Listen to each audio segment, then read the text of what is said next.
Namun di atas debu ini ada kemuliaan, itu firman Allah hidup. Firman itu terang menguasai setiap manusia, sehingga kegelapan dunia tidak dapat menguasai kami. Tuntun kami Roh Kudus, berikan kami kekuatan, intervensi kami Roh Kudus, agar firman Tuhan tumbuh dan berbuah, dan kami hidup dalam iman Kristus, sehingga ada sukacita Kristus lebih depan kami. Segala bentuk kuasa kedagingan, kuasa kegelapan, Tuhan Yesus menghadiri keluar, dan kami siap berkati oleh firman Tuhan. Kita baca katakan amin. Shalom, duduk. Shalom Bapak Ibu saudara kasih dalam Tuhan Yesus, apa kabar? Puji Tuhan, senang bisa sini lagi. Terima kasih Pak Alexius. Sama-sama. Ada Pak Otnil juga, rekan di STTRM, Pak Berti, senior kita, Pastor Berti. Ada Kang Dedi Yoga Mulyadi. Ya Pak, ya, saya semua terima kasih Bapak Ibu. Bapak Ibu saudara kasih dalam Tuhan Yesus, kalau kita ada di tempat ini dan mau dengar firman Tuhan, kita butuh intervensi Tuhan. Amin Bapak Ibu. Kita butuh intervensi Tuhan. Tanpa intervensi Tuhan, Bapak Ibu tidak akan mengerti firman Tuhan. Ya. Nah, sekarang saya mau kasih contoh dalam Alkitab. Bapak Ibu ingat kisah Yunus di Niniwe?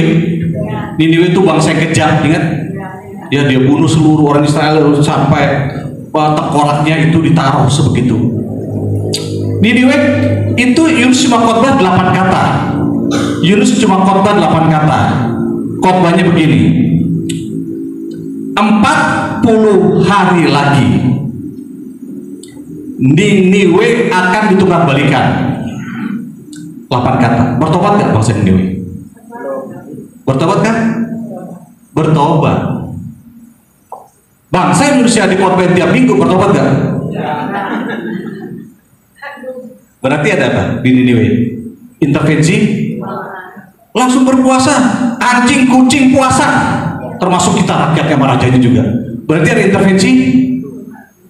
Khotbahnya nggak enak, 40 hari malah tunggang balikan. Kalau kita kurang ngajarin pendeta ngomong gitu, tapi mereka langsung bertobat. Oke, makanya ada intervensi Tuhan di situ. Yang kedua, kesaksian dosen saya yaitu Pak Yusuf Roni. Yusuf Roni ketika dalam penjara dipanggil keluar, diinterogasi oleh penegak hukum saat itu, pangkong kaptip lah, tentara, atau dia cerita. Dia tanya, kenapa kamu menerima Kristus, meninggalkan agama lamamu? Ya, saya baca Yohanes 1 Pak. Yohanes 1, apa itu? Salah satunya, firman itu telah menjadi manusia hidup di tengah-tengah kita.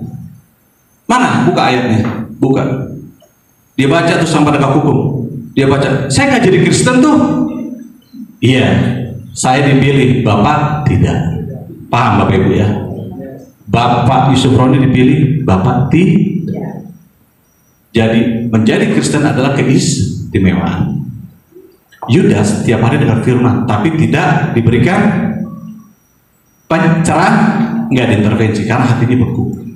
Hati-hati Bapak Ibu, yang terlalu asik di gereja bertemu sebenarnya ada sendiri tidak. Itu pentingnya. Nah, saya minta tolong anak saya Matius 14 ayat 22 sampai 33, kamu baca di depan, ambil mic. Ada mic ya sini? Ada mic? Itu tuh. Kamu baca di depan. Karena om tante di sini pada puasa, nanti dia hemat energi dia.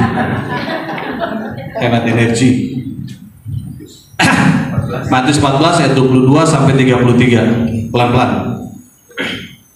Matius 14 ayat 22 sampai 33. Sesudah itu Yesus segera memerintahkan murid-muridnya naik ke perahu dan mendahuluinya ke seberang. Sementara itu ia menyuruh orang banyak pulang. Dan setelah orang banyak itu disuruhnya pulang, Yesus naik ke atas bukit untuk berdoa seorang diri. Ketika hari sudah malam, ia sendirian di situ. Perahu murid-muridnya sudah beberapa mil jauhnya dari pantai dan diombang-ambingkan gelombang karena angin sakal. Kira-kira jam 3 malam datanglah Yesus kepada mereka berjalan di atas air. Ketika murid-muridnya melihat dia berjalan di atas air, mereka terkejut dan berseru, "Itu hantu!" Lalu berteriak-teriak karena takut. Tetapi segera Yesus berkata kepada mereka, "Tenanglah, aku ini, jangan takut." Lalu Petrus berseru dan menjawab dia, "Tuhan, apabila Engkau itu, suruhlah aku datang kepadamu berjalan di atas air." Kata Yesus, "Datanglah." Maka Petrus turun dari perahu dan berjalan di atas air mendapatkan Yesus. Tetapi ketika dirasanya tiupan angin, takutlah ia dan mulai tenggelam lalu berteriak, "Tuhan, tolonglah aku." Segera Yesus mengulurkan tangannya, memegang dia dan berkata, "Hai orang yang kurang percaya, mengapa engkau bimbang?" Lalu mereka naik ke perahu dan angin pun meredalah. Dan orang-orang yang ada di perahu menyembah dia, katanya, "Sesungguhnya engkau anak Allah." Amin. Demikianlah firman Tuhan. Tinggal baca yang lain. Ya. Dah, Bapak Ibu saudara kasih, peristiwa Yesus berjalan di atas air ini adalah peristiwa kedua. Nanti kalau Bapak Ibu baca di Matius 8, itu peristiwa pertama bagaimana Yesus dengan murid-muridnya ikut di dalam kapal dan kapalnya tertimpa ombak dan badai. Saat itu Yesus ada di dalam Matius 8. Tetapi dalam Matius 14 Yesus tidak ada. Dia membiarkan murid-muridnya jalan sendiri. Tapi perintahnya sama, kamu ke seberang. Artinya dia akan sampai ke seberang. Bapak Ibu, ada Yesus, tidak ada Yesus, iman harus sama. Saya mau kasih tahu. Kadang orang dalam gereja kalau dengar khotbah, wah luar biasa menyala baterainya 4 batang. Begitu keluar langsung 3, 2, 1 sampai hilang. Langsung kayak hilang gitu loh, semua firman dalam gereja itu hilang. Nah, Yesus mau mengajarkan bahwa ada tidak ada aku, kamu tetap harus memiliki iman yang kuat, ya. Nah, Bapak Ibu, kenapa begitu? Kita belajar, mohon maaf ya kalau saya agak kasar berbicara tentang nenek moyang kita yang namanya Adam. Ya. Adam itu waktu dalam kejadian itu enak banget hidupnya. Semua boleh kamu makan kecuali satu, buah ini. Akhirnya Adam menjadi gagal karena semuanya enak. Jadi ada pepatah ngomong gini, Bapak Ibu.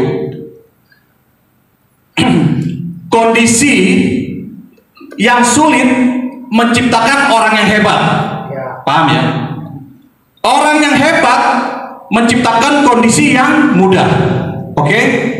Kondisi yang mudah menciptakan orang yang lemah. Orang yang lemah membuat keadaan menjadi sulit.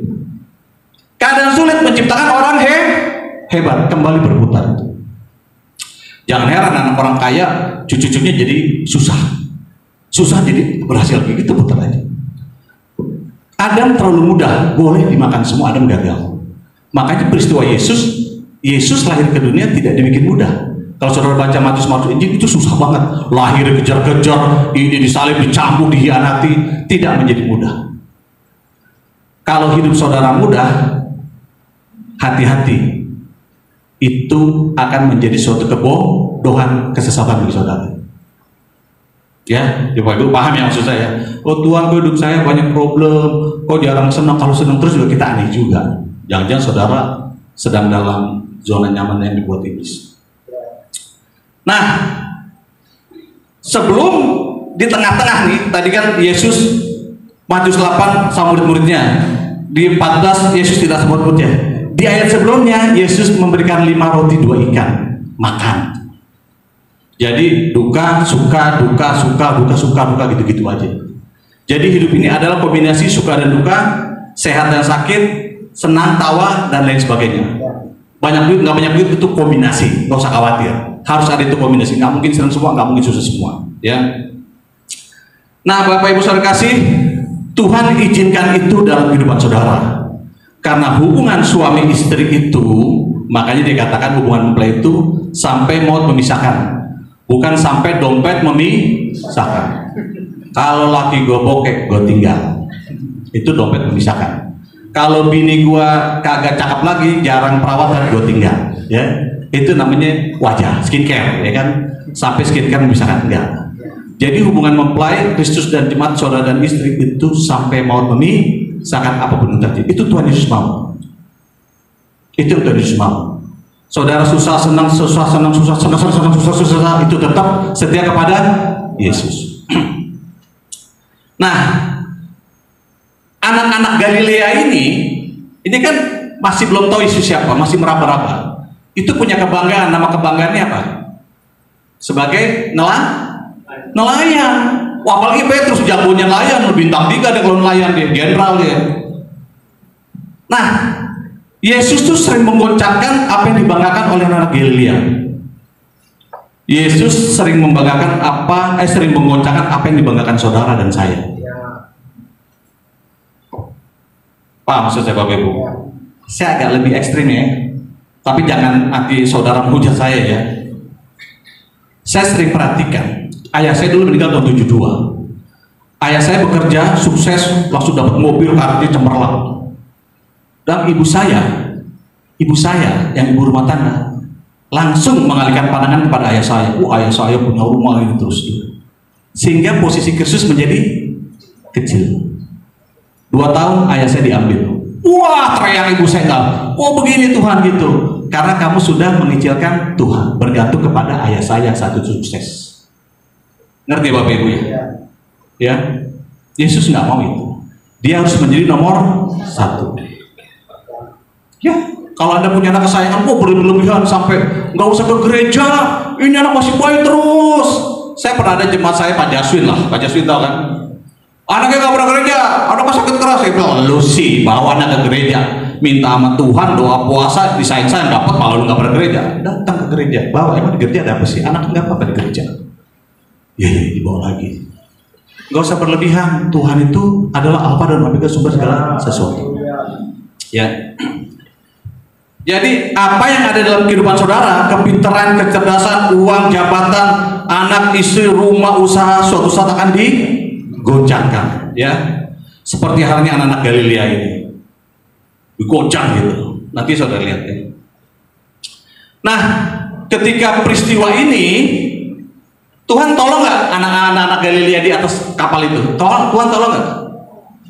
Nggak, dibiarin dulu nggak, goncang sampai ketakutan dia. Sampai stres dia, ya. Ternyata murid-murid Yesus juga takut hantu loh. Tuh hantu ya, takut loh murid Yesus.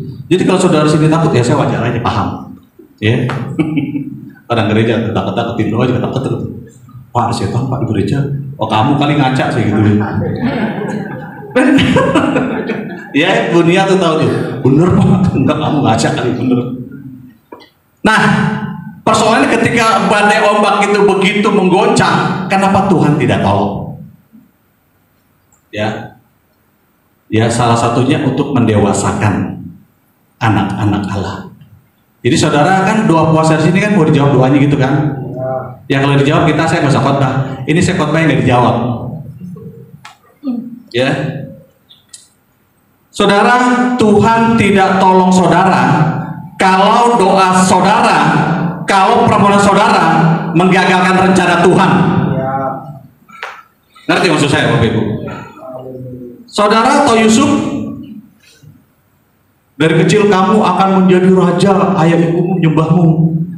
Kenyataannya apa? Dipukulin, dihianatin, dipenjarain, di itu. Tuhan tolong nggak? Kagak, nggak ditolong. Babak belur gitu. Cuma Yusuf nggak pernah ada keluhan, dia mengucap syukur aja.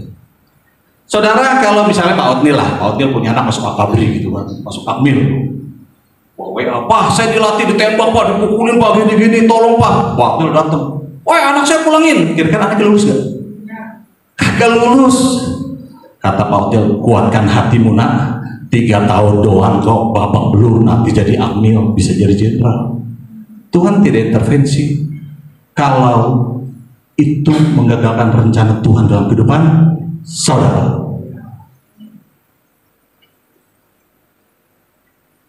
Tahu Paulus itu seorang iman yang hebat. Dalam 2 Korintus 8 dia katakan, kalau boleh utusan iblis ini dicabut. Itu kesombongan Paulus. Tapi Tuhan bilang, dalam kelemahanmu kuasaku sempurna. Saya pernah satu kali khotbah di Cengkareng. Jadwal khotbah tuh karena jauh Cengkareng itu jadi mesti 2 jam. Saya terkena mah berat, muntah, tiap jam muntah.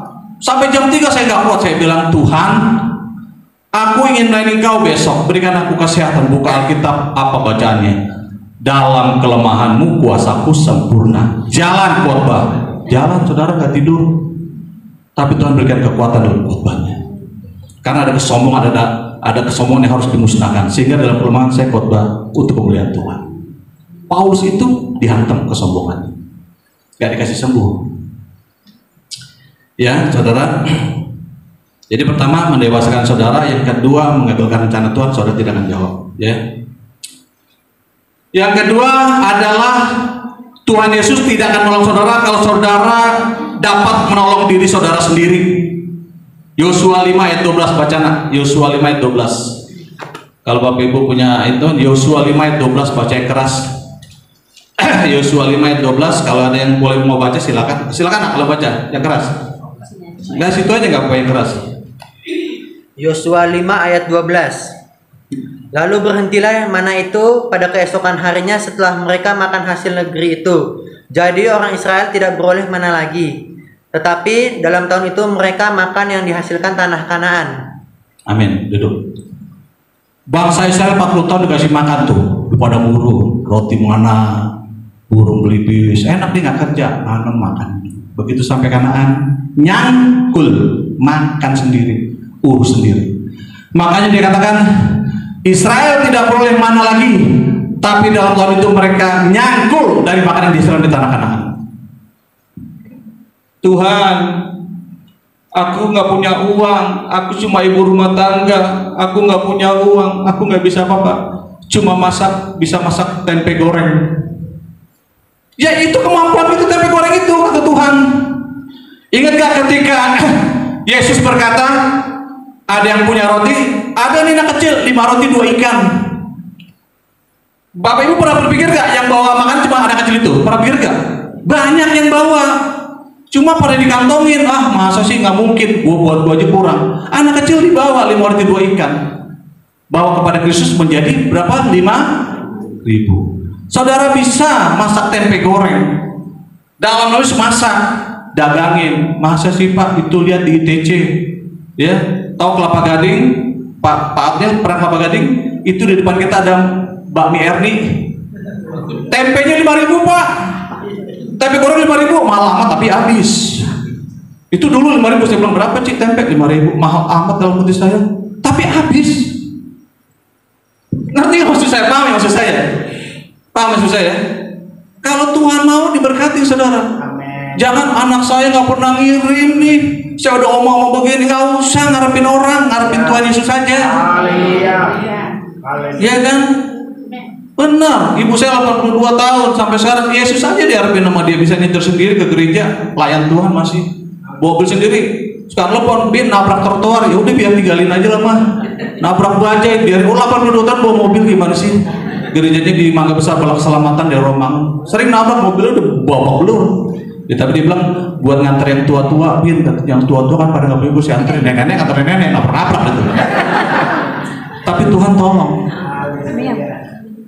Jangan jadi Adam pecundang, loser. Kita harus bangkit jadi pejuang seperti Yesus pemenang. Nggak usah gentar.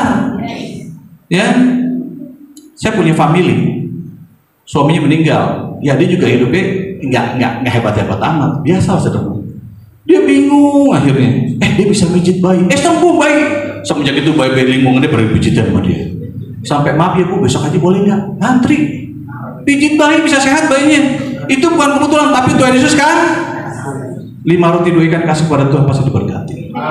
Jangan begini, anak mana, anak cucu mana kalau udah dibantu nggak pada bantu, nggak usah, Tuhan Yesus saja. Nih saya cerita ya, ini kesaksian ini bagus nih buat kita hamba Tuhan. Satu saat ada penginjil di Afrika, penginjil di Afrika udah pahit dah. Udah jalannya tanah, rakyatnya susah, makanan nggak ada, panas banget ya. Dia jalan itu, saudara, sudah 2 hari dia jalan kaki tuh. Di kampung-kampung nggak ada yang layak ditidurin. Dia bilang ini, Tuhan, ya, layaklah aku mendapat tempat tidur, benar gak? Aku udah lelah sekali menginjil selama berapa hari ini. Layaklah. Dengerin ya saudara. Dia jalan nih, ada videonya ditontonin. Apa namanya istilahnya? Apa sih rekonstruksinya lah? Ada gereja saudara. Haleluya kata dia. Ini tempat saya tidur. Terima kasih Tuhan. Gerejanya bagus. Tok tok tok, bla bla bla bla bla bla. Saya juga pendeta ini. Itu pendeta ngomong apa? Dari sinode mana? Oh, sinode misalnya, sinode GPI. Oh maaf, kita GPDI. Maaf ya, nggak bisa numpang di tempat lain aja. Coba. Dia sedih. Lah itu kan gereja. kenapa saya nggak bisa tidur situ Tuhan? Dia ngomong terus tuh. Dia jalan lagi, sedih dia. Nggak boleh numpang, beda sino. Dan itulah gereja di dunia. Lagi jalan gini, saudara tahu nggak? Ada mobil lewat buka kaca, suami istri. Mau ke mana? Pendeta ya? Iya. Ikut dah, numpang sama saya. Oke, naik kata dia. Mau kemana? Cari tempat tidur, tidur rumah saya aja. Saya punya rumah.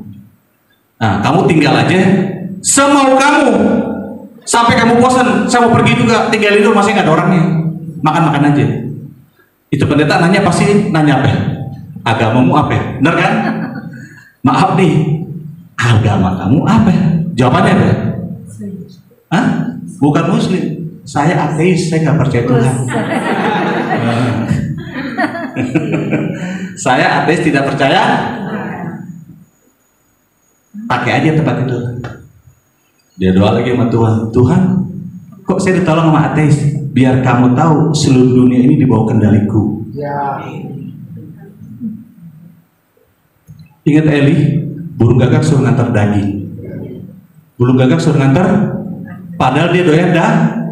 Itu sama juga suruh orang Batak Manado ngantar babi rica-rica, dimakan gak bakal dikasih, ya kan? Pernah dengar orang Manado suruh jago babi rica-rica? Kagak bakal awet, sehari habis ya nggak Pak? Iya, nggak bakal dititipin, habis nanti. Sama orang Batak dititipin saksang gitu kan? Orang Tionghoa babi habis ini sih, ya. Orang gagak dititipin daging dikasih kayak Elia karena disuruh. Yunus, ikan muntahin Yunus dimuntahin. Kalau mau dimakan sama ikan, kata ikan ya Tuhan, boleh buat rezeki saya ini udah di mulut Tuhan, masa dibalikin? Udah keluarin, Yunus tuh hambaku.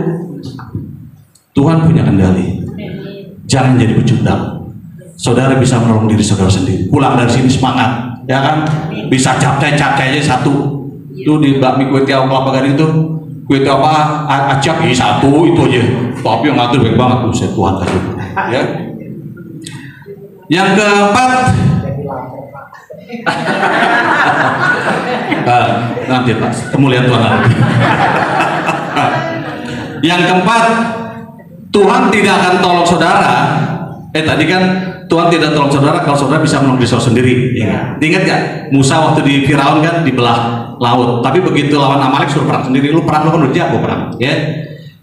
Yang kedua, Tuhan tidak tolong Anda kalau Anda belum sampai di situ.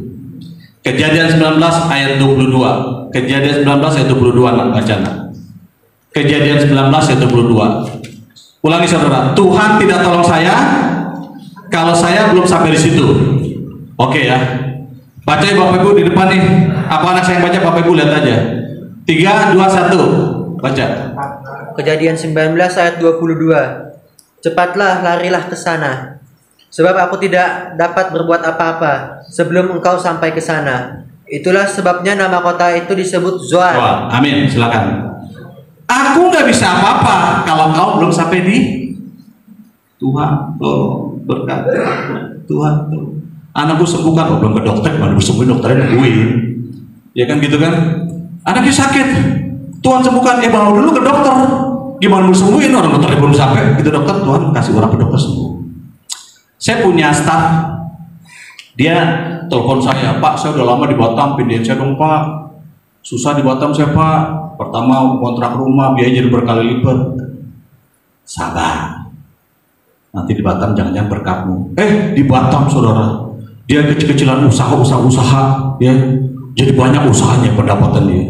Saya telepon, gimana jadi nggak pindah ke Jakarta? Kagak usah Pak, saya sini aja di Batam. Kalau boleh selama-lamanya Pak. Nah, kan gitu kan? Ya kan? Berarti apa? Setelah kamu sampai di sana, Tuhan baru memberkati. Kita baca satu lagi, Yosua 5 ayat 5. Yosua 3 ayat 15. Yosua 3 ayat 15. Kamu baca depan aja nak, ini kelihatan di depan. Yosua 3 ayat 15 yuk. Yosua 3 ayat 15. Segera sesudah para pengangkat tabut itu sampai ke sungai Yordan, dan para imam pengangkat tabut itu mencelupkan kakinya ke dalam air di tepi sungai itu, sungai Yordan itu sebak sampai meluap sepanjang tepinya selama musim menuai. Oke. Jadi katanya, Tuhan itu kan sungai, jalan aja dulu. Tuhan itu sungai, jalan aja dulu. Begitu diinjak, sungainya apa? Sebelah. Sekarang Pak dosen, anak-anak STTRM saya bilang renta. itu anak asrama. Jangan petang-petang doa-doa mulu minta rezeki. Tuh buat jus, sekarang ada 2 jus Pak. Anak apa sih? Gue bilang, lu dagang bikin jus. Paulus sudah bikin kemah. Jangan bikin gini, nggak ada bantuan gitu-gitu. Wah, udah mulai laku Pak sekarang 10-20 gelas per hari. Iya, pelan. Tuhan pelan-pelan berkati kamu. Saya itu Bu kerja di instansi pemerintah, bapak-bapak sebagian tahu. Saya juga gembala cabang di Kelapa Gading. Saya juga ngurus yayasan bersama Pak Otnel, Pak Yogi. Nggak ada yang sibuk untuk Tuhan. Tuhan siapkan, Tuhan berkati kita. Tenang aja ya Bapak Ibu. Saya di Pekanbaru di GBI Rock, di Sultan juga di GBI Rock. Ya.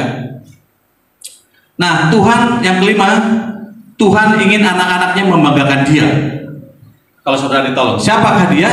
Namanya Sadrak, Mesak, dan Abednego. Dia bilang, kalau Tuhan tolong, nggak tolong, saya tetap nggak nyembah kamu, tapi saya tetap nyembah Tuhan. Ya. Makanya Tuhan bangga luar biasa. Haleluya. Tuhan kan ketika ketemu Iblis, Iblis lihat gak tuh Ayub, orang yang soleh. Kalau kita kan solehnya kan di SKCK kan, surat keterangan kelakuan baik di Polres. Kalau enggak dia, Tuhan bilang Ayub baik, Iblis juga bilang Ayub baik. Itu 2 itu cukup. Kalau saudara kan RT RW emang surat keterangan kepolisian. Kalau enggak Ayub itu. Tuhan bangga sekali kepada Ayub. Tuhan bangga kepada perwira yang bilang, oh nggak usah datang, ngomong aja pasti sembuh. Makanya imanmu besar sekali. Itu penting Bapak Ibu. Ya. Jadi kalau tidak ditolong, dia pengen saudara menjadi kuat. Nah, Bapak Ibu saudara kasih Tuhan Yesus, lihat ya. Murid-murid itu tertimpa gelombang jam 3 subuh. Jam 3 itu tuh posisi terlemah manusia. Ya, lihat ya Bapak Ibu ya. Lihat ya Bapak Ibu ya. Yang keluar dari kapal nyamperin Tuhan Yesus siapa? Siapa?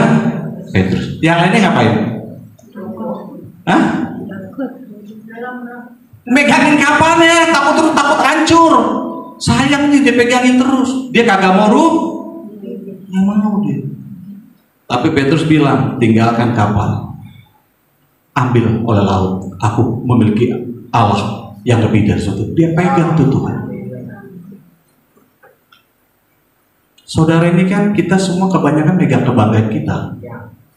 Saya ini anak saya yang tengah ini 5 tahun nunggunya Pak, saya nggak pernah berobat. Saya bilang Tuhan kasih nggak dikasih nih teman. Samuel namanya, Allah mendengar yang minta dari Tuhan. Suatu saat anak saya demam lama 2-3 hari. Saya ngomong apa? Saya nggak minta doa kesembuhan. Benar saya nggak bohong. Tuhan kalau mau ambil aja ini punya Tuhan. Sembuh Bapak Ibu. Sembuh. Saya kasih tahu. Saya udah tahu Tuhan mau uji nih. Ingat Abraham dan Ishak. Ya kalau ambil adalah Tuhan yang kasih. Ya, haleluya. Sembuh. Kalau suatu saat rumah pabrik surat terbakar, silakan ambil. Yang penting Yesus adalah milikku satu. Ya, haleluya. Petrus jalan di atas air, menghampiri Yesus, pegang. Cuma dia agak goyang memang, karena masih lihat ke belakang. Murid-murid yang lain, kalau nggak ditolong tenggelam nggak?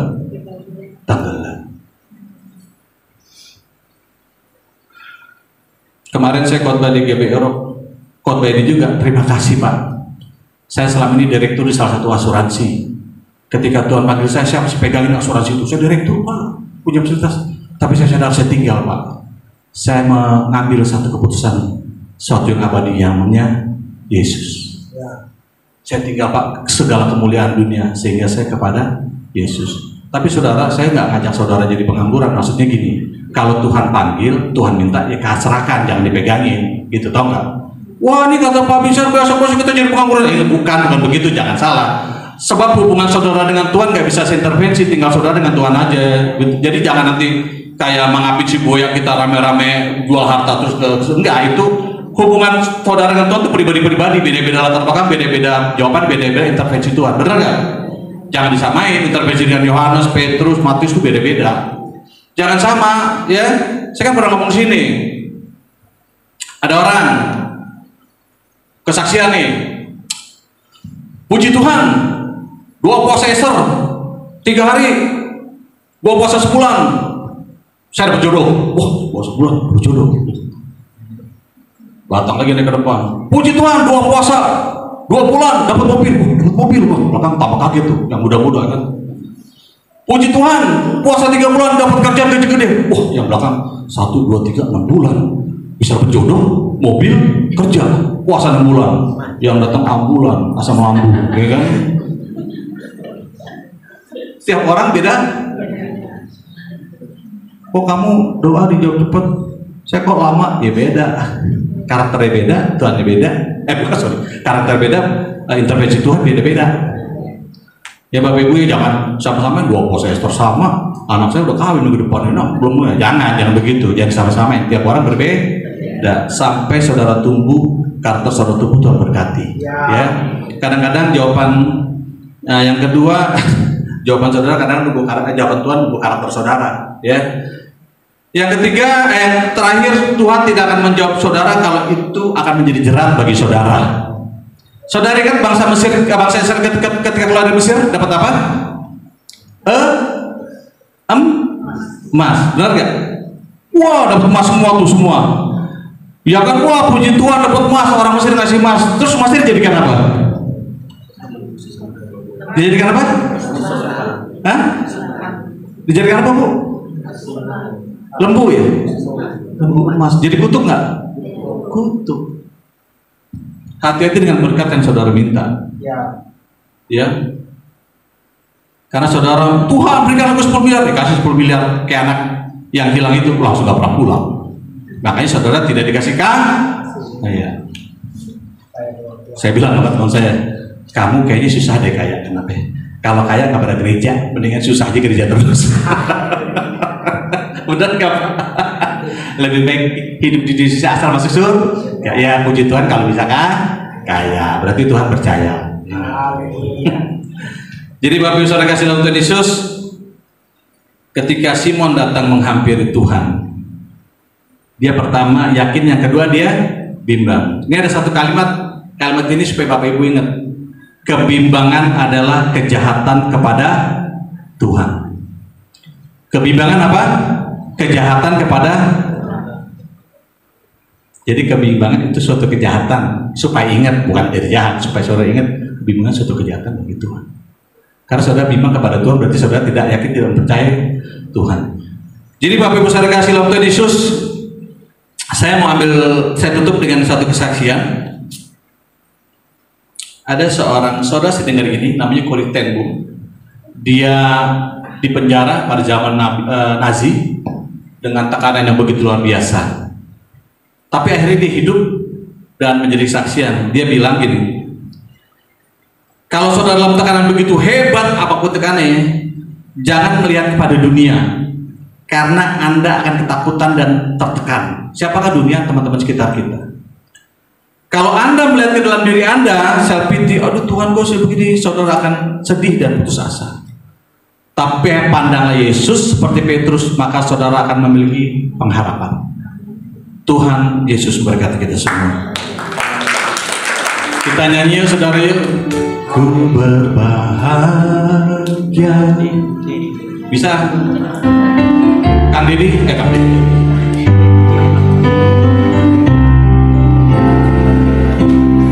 Ku berbahagia, yakin teguh,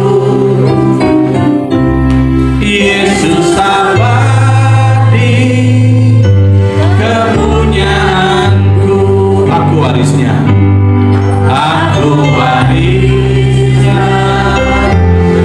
ku ditebus, ciptaan baru, Roh Kudus,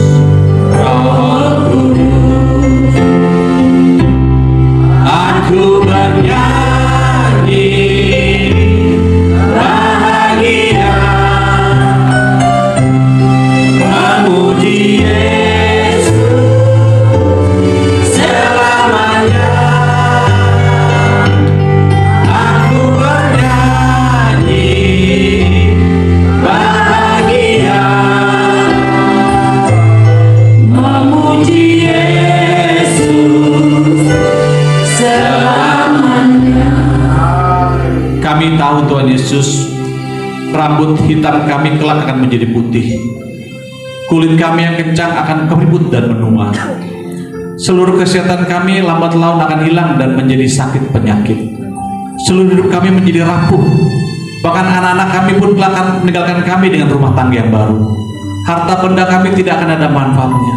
Tapi kami tahu kami memiliki satu pribadi yang sangat amat berharga, yaitu Yesus Kristus yang menantikan kami di surga kekal dan menyambut kami dengan tangan terbuka dan senyum yang cerah dan luar biasa. Kami ingat anak yang hilang itu. Begitulah kami kelak kembali ke rumah Bapa di surga.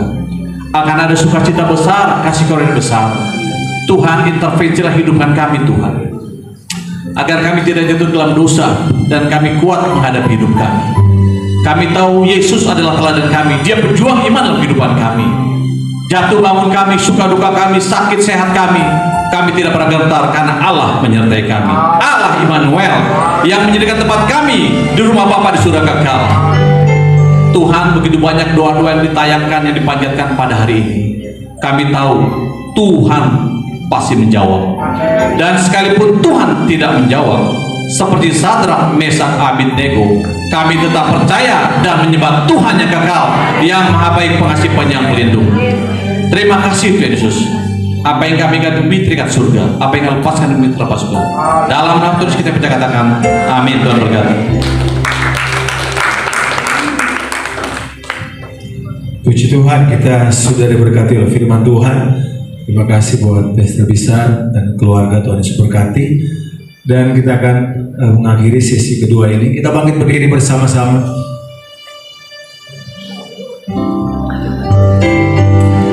Maka jiwa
Korintus 13 ayat 13, pada akhirnya tinggal ketiga unsur ini, yaitu iman, pengharapan, dan kasih Bapa. Dan yang terbesar adalah kasih. Kasih Allah Bapa yang sempurna, keselamatan daripada Tuhan Yesus Kristus, penyertaan kuat kuasa Roh Kudus tinggal atas kami pribadi-pribadi dari dahulu, sekarang, bahkan sampai selama-lamanya. Kita percaya, katakan amin. Tuhan memberkati.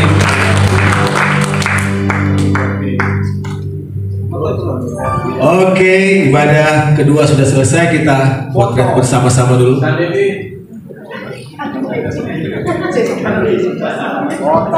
Oke, foto bareng. Gara-gara Luna Maya Pak dia jadi pakai. Gara-gara Luna Maya ini jadi fotonya.